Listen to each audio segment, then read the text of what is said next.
unlawful and improper to attempt to double recovery costs on expenses already included in original rates, how can the township charge back 25% of the double rate to replace, improve, or add system storage that is already included in city single rates? Since this would be a duplication of charges, my concern is what would happen if the township residents later won judgment against the duplicate charges? Which municipality would reimburse our customers? Would both parties need to lower their rates, or would it be necessary for the township to stop collecting their 25%? Per Attorney Fahey, double rates could cause annexation and or 425 agreements by those that want single rates, especially by developers. The township does not need to lose more land. The more land we lose subjects our homeowners to increased taxes and user fees. To the best of my knowledge, only 4 industrial park businesses out of 13 were represented at our special water meeting we held for them. Since then, I am told 1 has gone out of business. As the record keeper of the township, I have not received anything to verify that all of our businesses were notified of that meeting, and I am not comfortable with that. During the meeting, the committee informed our businesses that they could be charged double water rates to that of city customers. They were not given the exact dollar amount. They were not informed that rates for demand charges and pipe sizes would double as well, nor were they told that the township would continue charging hydrant fees. The negotiating committee has not informed us as to what will happen to our industrial park customers that currently use city waters. We are told those businesses will come back to the township, but in my opinion, number 3 on page 2 and number 1 that should have been 8 on page 3 states they will not. It also appears if we approve the city infrastructure listed on the MOU, those customers would be considered part of the city water boundary and remain city customers.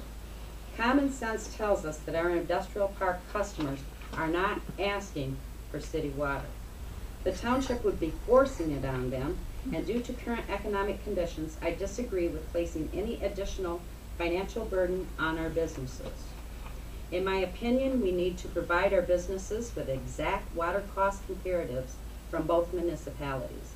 Once they receive those comparatives, we need to obtain a signed document from them stating that they want city water no matter the cost.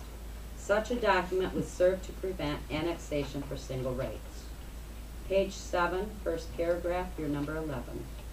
Fire hydrant service or rental charges shall continue as previously established, wherein the city invoices the township on an annual basis for each publicly owned and maintained fire hydrant in the township. The current charge is $108 per hydrant per year. The charge is intended to cover routine hydrant maintenance costs, water used for hydrant flushing and firefighting or training, and a portion of the overall system cost attributed to meeting fire flow demands. Here it states, of course, the township will pay on each publicly owned and maintained hydrant at $108 per hydrant. Costs to maintain hydrants in the city are included in the single city rate that their residents pay. Why would our township businesses want to pay triple rates for hydrant maintenance and repair? That would be double city rates plus the township's hydrant charge. The township has only ever rented 22 city hydrants placed in our township. That totals $2,376 per year. The township currently has 12 township-owned hydrants in the industrial park. The first year, the cost of hydrant rent to the fire department would immediately increase to 34 hydrants or $3,672. Obviously, in time, the system will grow. For fire suppression purposes, hydrants are generally installed every 400 feet. If we install 500 hydrants, hydrant rental would cost our fire department $54,000 per year. 1,000 hydrants, $108,000 per year. That does not include periodic cost increases by the city. In my opinion, the township should not pay rent for water use on any more than the 22 hydrants they have paid on for years. Hydrant maintenance and repairs should already be included in the single city rates. Page number 7, number 18, I marked that your number 12. Cities shall quarterly transfer to township or deposit into a separate township account entitled Owosso Charter Township Water District Fund. There has been conflicting discussion whether it would be the city or Owosso Township holding this account. Therefore, I will address both. We already hold an Owosso Charter Township Water Fund account with monies from the fund can be used for water projects. Why would the township set up a new account, order new checks and deposit slips, just to add the word district to the account name? If the city controls this account, nothing states how long it would take the township to access their very own account in an emergency. Yet, I also envision lawsuits when both parties disagree with the expenditures or interest collections on this account. Which municipality gets this money when the contract dissolves or expires? The township needs to be held accountable for their own funds. Therefore, I am opposed to any municipality controlling Owosso Charter Township finances for disbursement or investment purposes. Consensus of the board was that the township would retain control of this account, but the contract does not specifically state that. Page 8, first paragraph, your number 13. This fund shall be used solely for making replacements and improvements to the distribution system in the township districts, including extensions and provisions of system storage. An annual report detailing the expenditures from this fund shall be made by the township to city upon city request. Common sense tells us the word solely is extremely restrictive. Consensus of the board was that this language would be removed. I was amazed to see the committee took it upon themselves to reinstate such language.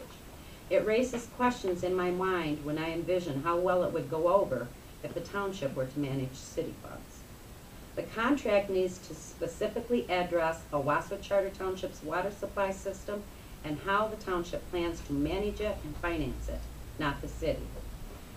Township water collections have always been used for any water project the township chooses. There is no reason to set precedents now. We will acquire additional bills with this project. Such bills would include payments for lawsuits, attorney fees, road repairs due to water main installation or damages, liens, insurance, audits, checking account maintenance, planning commission meetings, committee meetings, help possibly with fire hydrant rentals, publication of notices, possibly a secretary to draft reports for the city upon city request, possible computer programs, and etc. What fund will pay for such bills if we allow the city to solely restrict our money? An educated guess is that the purpose for this language is to prevent the township from using our money to build our own treatment facility if city rates become outrageous. The monies we collect will be resident and business user fees.